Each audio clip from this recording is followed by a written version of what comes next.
Querido Jesus, lerei agora as páginas da tua vida, que elas me levem a te amar cada vez mais e que tuas palavras firam o meu coração e me levem a mudar de vida. O evangelho de hoje é o evangelho de São João, capítulo 20, versículos 1 a 9. No primeiro dia da semana, Maria Madalena foi ao túmulo de Jesus bem de madrugada, quando ainda estava escuro, e viu que a pedra tinha sido retirada do túmulo.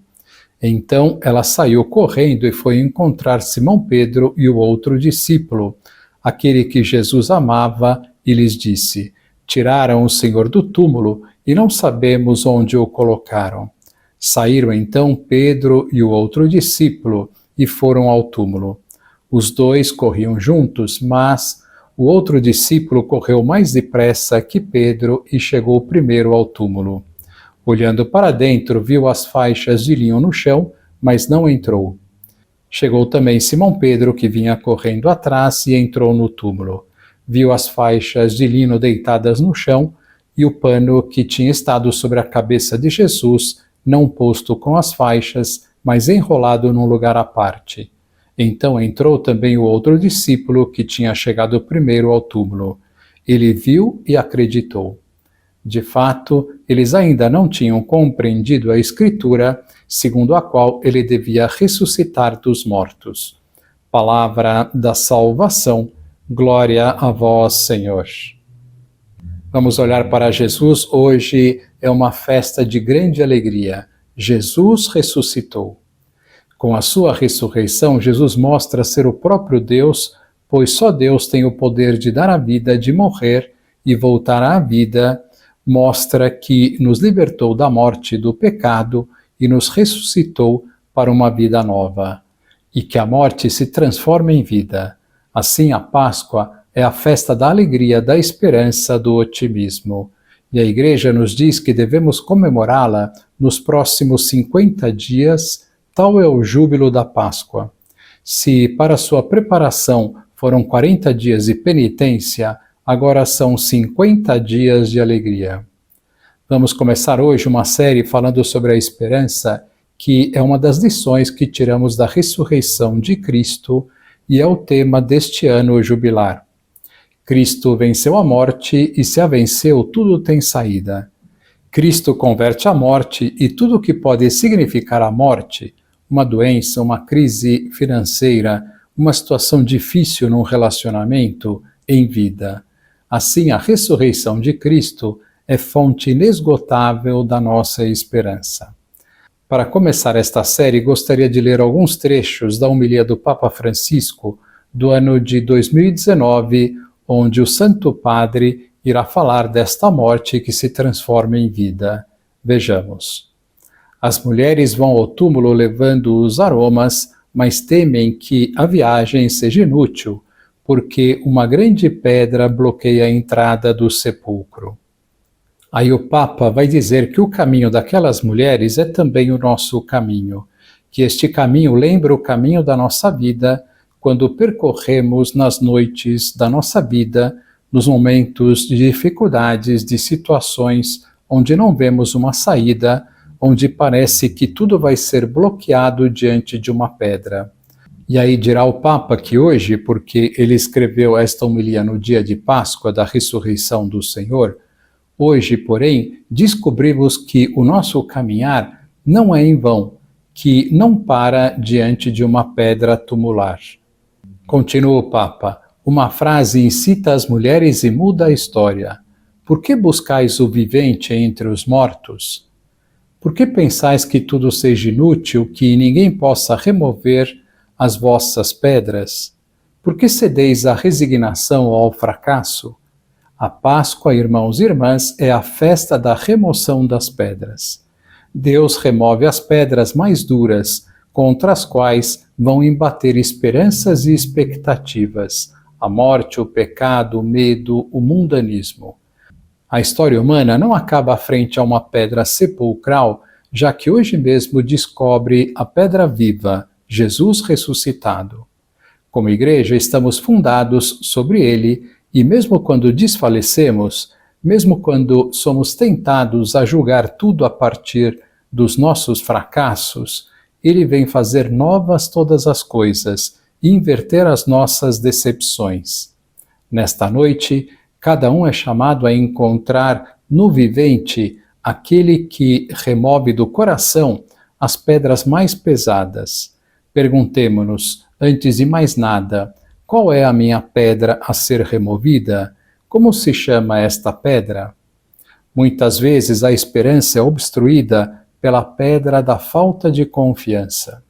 Quando se dá espaço à ideia de que tudo corre mal e que sempre vai de mal a pior, resignados, chegamos a crer que a morte seja mais forte que a vida e tornamo-nos portadores de um desânimo doentio. Pedra sobre pedra, construímos dentro de nós um monumento à insatisfação, o sepulcro da esperança. Lamentando-nos da vida, tornamos a vida dependente das lamentações e espiritualmente doente. Insinua-se assim uma espécie de psicologia do sepulcro. Tudo termina ali, sem esperança de sair vivo. Mas eis que surge a pergunta desafiadora da Páscoa: por que buscais o vivente entre os mortos? O Senhor não habita na resignação. Ressuscitou, não está lá. Não o procures onde nunca o encontrarás. Não é Deus dos mortos, mas dos vivos. Não sepultes a esperança. Voltemos às mulheres que vão ao sepulcro de Jesus. À vista da pedra removida, sentem-se perplexas. Ao ver os anjos, ficam, diz o Evangelho, amedrontadas e voltam o rosto para o chão. Não têm a coragem de levantar os olhos. E quantas vezes nos acontece o mesmo? Preferimos ficar encolhidos nos nossos limites, escondidos nos nossos medos. É estranho, mas por que o fazemos? Muitas vezes porque no fechamento e na tristeza somos nós os protagonistas, porque é mais fácil ficarmos sozinhos nas celas escuras do coração do que abrir-nos ao Senhor. E todavia, só Ele levanta. Uma poetisa escreveu: só conhecemos a nossa altura quando somos chamados a levantar-nos. O Senhor chama-nos para nos levantarmos, ressuscitarmos à Sua palavra, olharmos para o alto e crermos que estamos feitos para o céu, não para a terra, para as alturas da vida, não para as torpezas da morte. Por que buscais o vivente entre os mortos? Deus pede-nos para olharmos a vida como a contempla Ele, que em cada um de nós sempre vê um núcleo indestrutível de beleza. No pecado, vê filhos carecidos de ser levantados, na morte, irmãos carecidos de ressuscitar, na desolação, corações carecidos de consolação. Por isso, não temas. Apesar de todas as tuas misérias, o Senhor te ama. Na Páscoa, mostra-nos que veio para nos salvar, para nos libertar do pecado. Jesus é especialista em transformar as nossas mortes em vida, os nossos lamentos em dança. Com ele podemos realizar também nós a Páscoa, isto é, a passagem da desolação ao consolo, do medo à confiança. Não fiquemos olhando para o chão amedrontados, fixemo-lo em Jesus ressuscitado. O seu olhar infunde-nos esperança, porque nos diz que somos sempre amados e que, não obstante tudo o que possa acontecer, o amor dele não muda. Esta é a certeza não negociável, o seu amor não muda. Perguntemo-nos, na vida, para onde olho? Contemplo ambientes sepulcrais ou procuro o vivente?